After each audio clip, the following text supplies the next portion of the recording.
Let's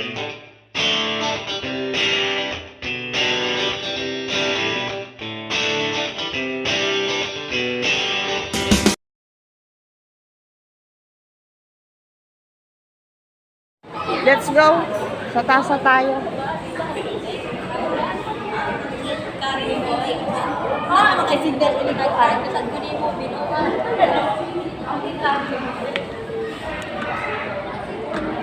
Akit na tayo, bro.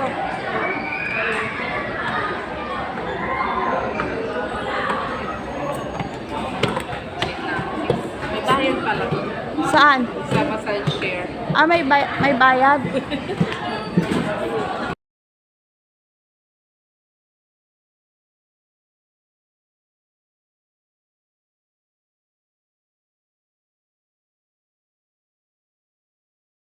Mga mamis, ayan, babalik tayo sa ating kwarto. Kasama ko si Bro Arnold, ayan, nag-ikot-ikot kami dito sa loob ng barko. So, tayo po ay mag-aayos na ng ating mga bagahe kasi bababa na po tayo ng barko, malapit na po tayo sa Cebu. So, ayan, kita-kita na lang po ulit tayo mamaya sa ibaba. Hindi ko alam kung anong oras yung ating pagbaba mamaya. So, kailangan siguro mga 7 o'clock na sa ibaba na tayo ng lobby ng barko. So, kakain muna kami ng cup noodle siguro nito. So, maaga-aga pa naman. Ayan. Nagtimpla ako ng kape at saka ng cup noodles. Nandito tayo sa kwarto. Bago ang sabi ko kay Ate Luisa, mag-ayos-ayos na siya ng mga gamit namin. Ayan o. Nagbihis na siya bago yung aming mga gamit. Nasa ayos na pati si Bro Arnold. Ayan. Kailangan double check natin yung mga gamit natin dito sa loob ng, ng barko para wala tayong maiwanan. So, kakatapos lang din natin mag-cup noodles at magkape. Ayan. So, tayo po ay mag-aayos na kasi bababa na po tayo ng barko sa may lobby. Malapit na kasi tayo sa may Cebu. Ayan. See you there.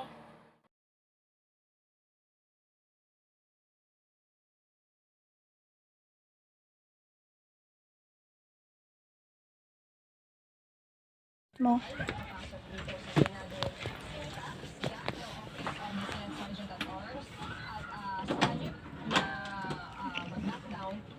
Okay, buksan na.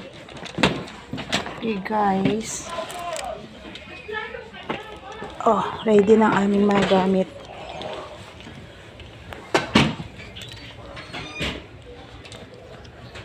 Nasama-sama. Yan mga mami, sa dito na tayo sa may lobby ng barko. Ayan, nandito na ang mga pasahero na bababa ng barko. Ayan, ang mga brothers and sisters natin. Ayan ang ibang mga pasahero dito. Ayan, sa Luisa, umupo na sa maleta. Ayan, tayo po ay magpipila na para makababa na ng barko. Ayan, si Sister Cel. Ayan, bago ito yung aming mga maleta. Ipapakuha na lang namin yan sa tagabit-bit dito. Nagabayad naman kami sa mga barko. Ito yung escalator guys, para hindi kayo mahirapan bumaba. Ayan, si Sister Cel. Kasama ko siya. So, tayo ay bababa na ng barko. Ayan. Kanina guys, naaba ko doon sa ali na nadula siya sa may escalator. Ayan. Ito yung itsura ng ibaba ng barko. Ayan. Andun na ibang mga pasahero. Dito sa side na to, panay babae. Doon sa kabilang side, doon yung mga lalaking bumaba. Ayan. Sobrang taas ng barko na to, tong tugon na to na sinakyan natin guys. Ayan. Sa Luisa, oh. First time yan sumakay na Luisa dito sa barko. Ayan. Excited yan sa Luisa ko na yan. Ayan guys. Kita-kita na lang ulit tayo sa hotel. Mga mamis, mga beshi. Nakakain na po ba kayo ng hapunan? Kami hindi pa. Dahil mag-aabang pa kami ng aming mga bagahe. At hintay natin yung aming sundo dito sa may pier. Ayan. Kasunod ko si Sister Cel. So yan guys.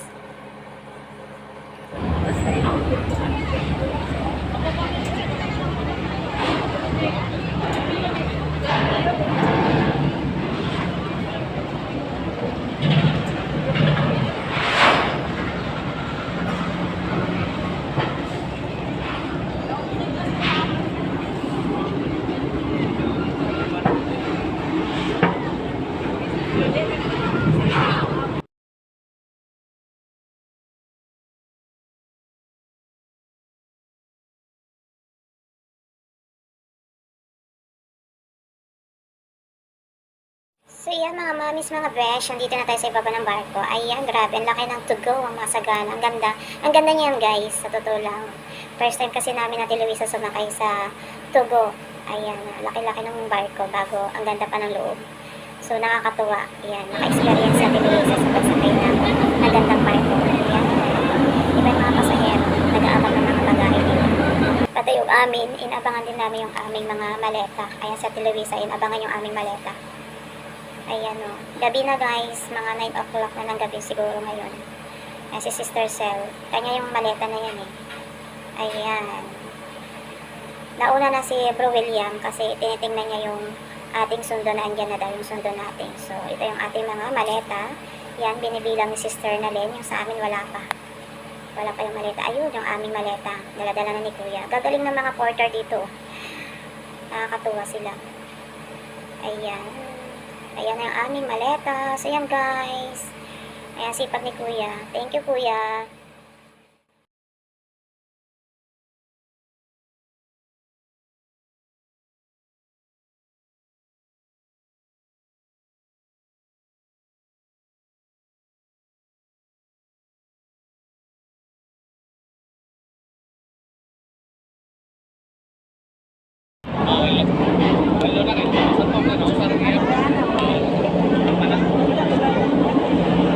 Pwede, apilin mo rin. Oo, apilin. Taran. Walo ngayon. Na may...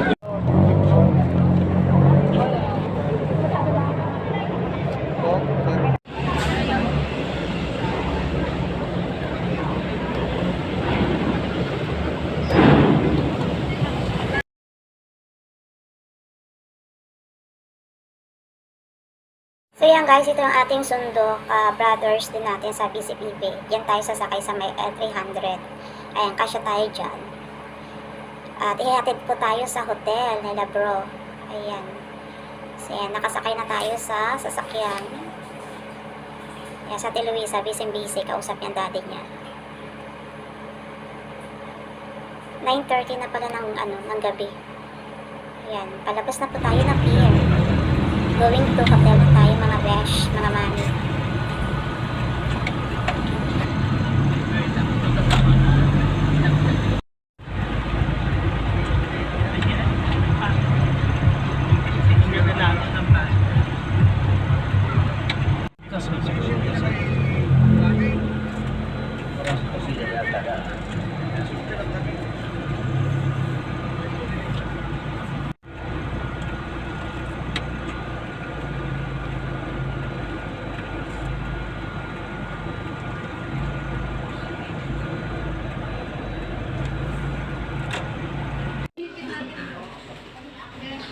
Tayo sa hotel, mga besh, mga mami. Ayan, Ito, dito ako.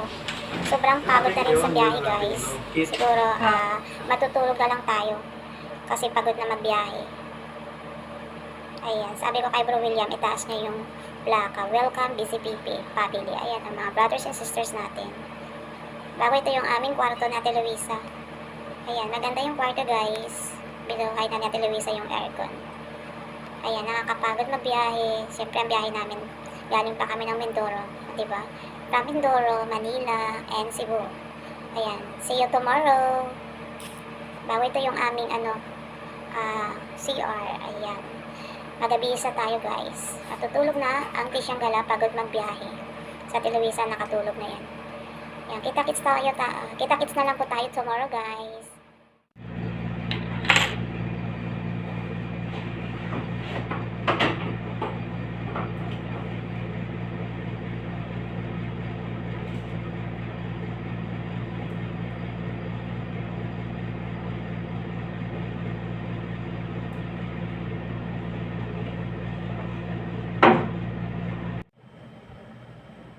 Luisa, tayo na. Bumangon ka na dyan. Wala. Doon na pinigay sa akin. Inano na. Tinanggal Kain na. Diba? Oo, yung kina... Pinagdaanin ko na rin ako mag-order.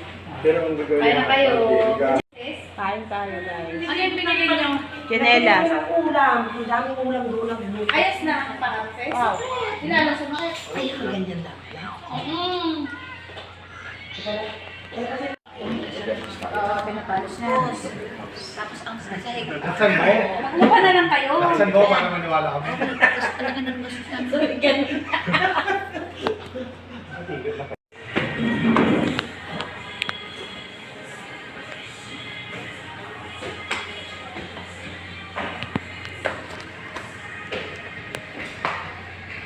So yan, balik muna tayo sa ating room. Naliligo na sa Luisa dito.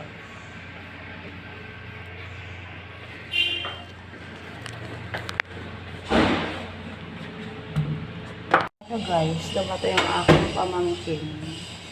Nasa ka-intern. Nasa may ibaba. Pababa muna tayo.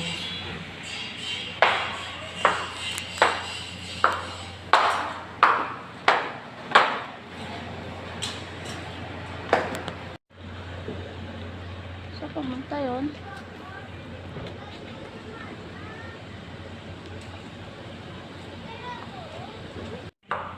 Samahan mo muna si Luisa kasi bawal pala sa event ang may bata.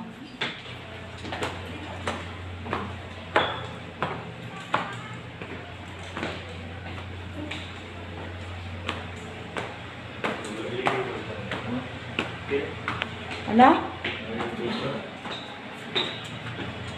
Kamusta ka dito?